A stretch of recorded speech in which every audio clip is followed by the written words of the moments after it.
Hi, I'm Shweta. Welcome to the channel. This video is going to be about how you will be traveling to Dubai. So, including your visa. Once you reach Dubai, what are the expenses? What are the procedures that will follow?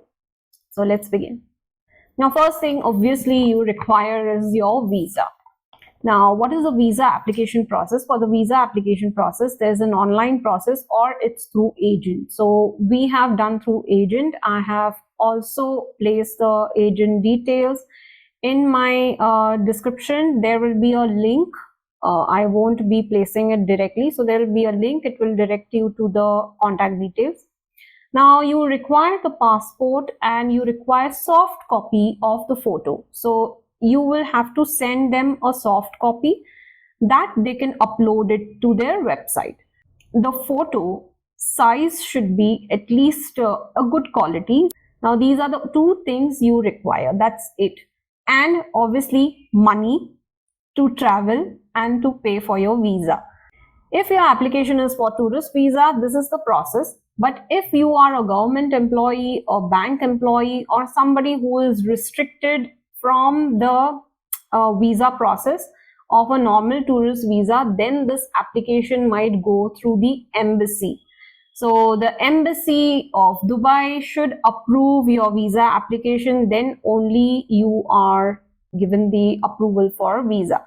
If they come to know this information later on after landing, then you might be in trouble, because if you hide this information and if they come to know from your passport records or from any records, if your passport is linked to your PAN card, then your PAN card number is linked to your employment ID. All these details they can find out, and if you get caught, then you will be deported from the country. So if it is a special visa application, do mention it to the agency that this is the case and they will pass your visa through a special application.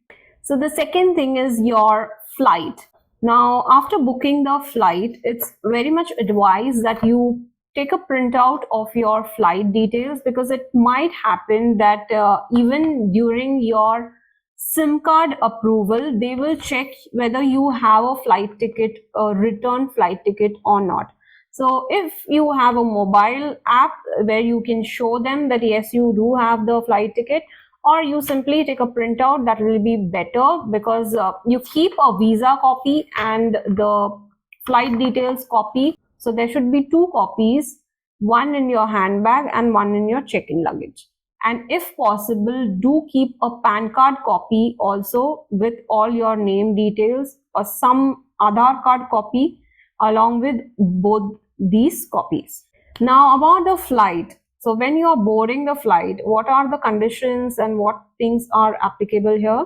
When you are packing your luggage, 30 kg is the maximum check-in luggage. I'm not talking about the cabin, that is 7 kg, which is fixed. You do check if your airlines is allowing 7 kgs or not. If that is less than that, then whatever is applicable to your airlines. Now 30 kgs is for Indigo.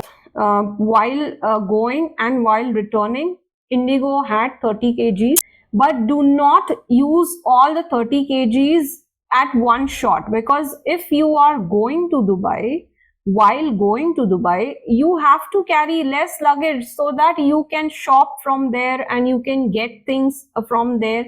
Then you will equivalent it to, the 15 kgs plus 15 kgs add and 30 kgs. But if you already carry 30 kgs, that has happened with one of the cases. So do not do that. Please be light in carrying your luggage. Please do not carry everything and anything there. It's not required. If at all you require anything in emergency, even any emergency clothes or any emergency, there are things available over there. But just that, to save money, to be on the safer side, I have mentioned in earlier videos as well, carry everything from India. 30 kgs is per person. So if you are traveling with your husband or your spouse or whatever, vice versa, so per person is 30 kg per adult. Now, I am not aware of the child, what is the maximum limit. If it's the seat which is given, that means it is it's 30 kgs. But if it's not a seat and the child is probably 1 year, 1.5 year old, then you might not have any luggage at all. So you have to utilize between 30 of your spouse and 30 of yourself. So that kind of balance you need to maintain. Next important thing is buying a SIM card over there. Now, what happens is if you put your card, existing card on roaming, it will be super expensive for you. Hence, it's recommended once you land at the airport and before leaving the airport, you go to DU Center. DU Center is one center which is just near the exit. So here is the door when you are exit. I'm coming from here. I'm exiting here and this is the DU. So once you see the DU, you just go there and ask them for an extra, a new SIM.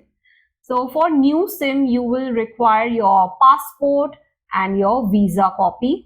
And if they require any other details like your Indian number, you can mention that as well. Now, when you are going to the DU center, it's just a open, a stand like an exhibition stand. You will see a stall.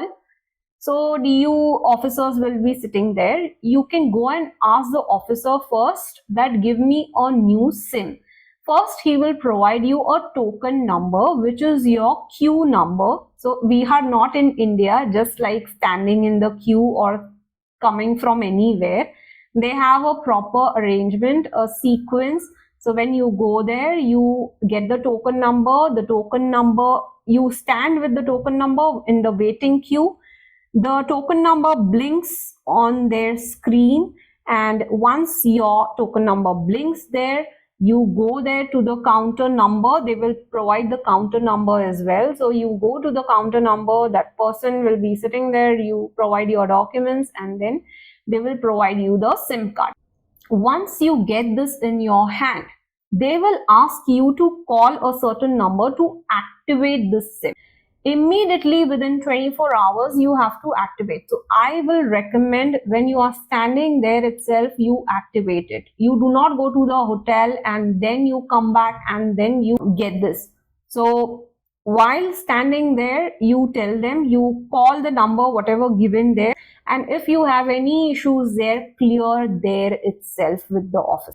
You do not go to the hotel and then you get some issues. You will be stuck forever in a country where you are not having any operations, okay, available on your phone. Then it will be very expensive. So what are the costs compared to roaming activation on your normal SIM and your Dubai SIM?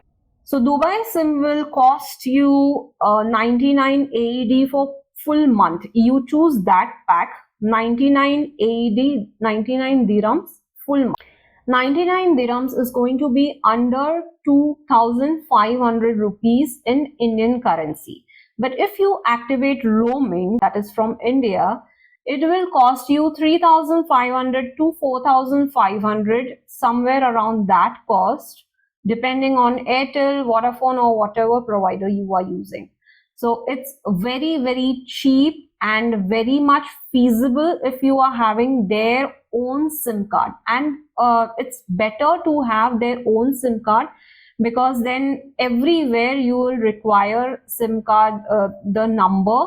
So it's easy if you have the Dubai number activated.